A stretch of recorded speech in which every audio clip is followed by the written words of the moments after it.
মুদ্রা যোজনায় এবার 20 লক্ষ টাকা ঋণের প্রতিশ্রুতি গ্যারান্টি দিলেন প্রধানমন্ত্রী নরেন্দ্র মোদী। কিভাবে আবেদন করবেন এই প্রকল্পে? নমস্কার সবাইকে, আপনারা দেখছেন আজকের বরাক ফেসবুক, ইউটিউব এবং ওয়েব পোর্টাল এবং sp.official ফেসবুক এবং ইউটিউব। সঙ্গে রয়েছি আমি সমীর পাল। প্রধানমন্ত্রী মুদ্রা যোজনার অধীন 20 লক্ষ টাকা ঋণ পাওয়া যাবে বলে গ্যারান্টি দিলেন দেশের প্রধানমন্ত্রী নরেন্দ্র মোদী। কেন্দ্রীয় সরকারের এই প্রকল্পে বর্তমানে 10 লক্ষ টাকা পর্যন্ত ঋণ পাওয়া যায়।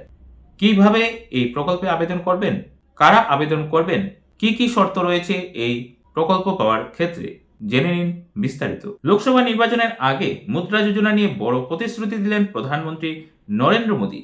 রবিবার সংকল্পপত্র অর্থাৎ নির্বাচনী ইস্তেহার প্রকাশ করেছে ভারতীয় জনতা পার্টি, যেখানে কেন্দ্রের শাসক দলের প্রতিশ্রুতি ফের একবার ক্ষমতায় এলে প্রধানমন্ত্রী মুদ্রা যোজনায় এবার 20 লক্ষ টাকা পর্যন্ত ঋণ পাওয়া যাবে। জানেন এই প্রকল্পে কিভাবে আবেদন করবেন? পকেটে পর্যাপ্ত পুঁজি না থাকলেও ব্যবসা করার স্বপ্ন থাকে অনেক মানুষের। ব্যবসা করে আর্থিকভাবে সক্ষম হওয়ার আকাঙ্ক্ষা যাদের রয়েছে তাদের জন্য প্রধানমন্ত্রী মুদ্রা যোজনা চালু করেছিল কেন্দ্রীয় সরকার। সহজ শর্তে এই প্রকল্পে ঋণ নিতে পারেন দেশের ক্ষুদ্র শিল্পের সঙ্গে যুক্ত ব্যবসায়ীরা। NSSO এর একটি সমীক্ষা অনুসারে দেশে প্রায় 5,77,00,000 ক্ষুদ্র শিল্প রয়েছে। এর সঙ্গে যুক্ত রয়েছেন প্রায় 12 কোটি মানুষ। অল্প পুঁজি নিয়ে উৎপাদন এবং ব্যবসা চালান তারা। বেশিরভাগের সঙ্গে ব্যাংকের কোনো সম্পর্ক নেই। তারাও যাতে ঋণ নিয়ে ব্যবসায় আরো উন্নতি করতে পারেন সে কারণে 2015 সালের 8 এপ্রিল এই প্রধানমন্ত্রী মুদ্রা যোজনা, সংক্ষেপে PMMY চালু করা হয়। কত টাকার ঋণ মেলে মুদ্রা যোজনায়? প্রধানমন্ত্রী মুদ্রা যোজনার অন্তর্গত 3টি প্রকল্প আছে: শিশু, কিশোর এবং তরুণ।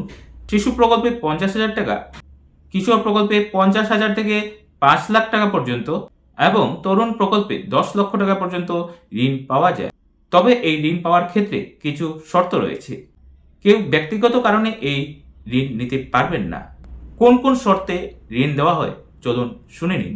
যে কোনো ভারতীয় নাগরিক এই প্রকল্পে ঋণ পেতে পারেন। যিনি এই ঋণ নেবেন তার বয়স 18 বছর থেকে 65 বছরের মধ্যে হতে হবে। তিনি আগে কোনো ঋণ নিয়ে শোধ না করলে এই প্রকল্পের সুবিধা পাওয়ার জন্য বিবেচিত হবেন না। যদি কিশোর বা তরুণ মুদ্রা যোজনাতে ঋণ নেওয়া হয় তাহলে ব্যবসার এবং ওই আবেদনকারীর ব্যক্তিগত লেনদেনের নথি দিতে হবে ব্যাংকে। গত 12 মাসের ব্যাংক স্টেটমেন্ট দিতে হবে। সেই সঙ্গে ব্যবসার জন্য আয়ের প্রমাণপত্র জমা দিতে হবে। সমস্ত ব্যাংকের শাখা থেকেই এই ঋণ নিতে পারেন আবেদনকারীরা।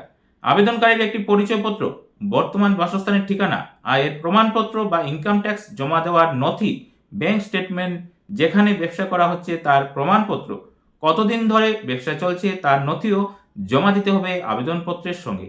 তবে মুদ্রা লোনের 50,000 টাকার ক্ষেত্রে কোনো প্রসেসিং ফি লাগে না।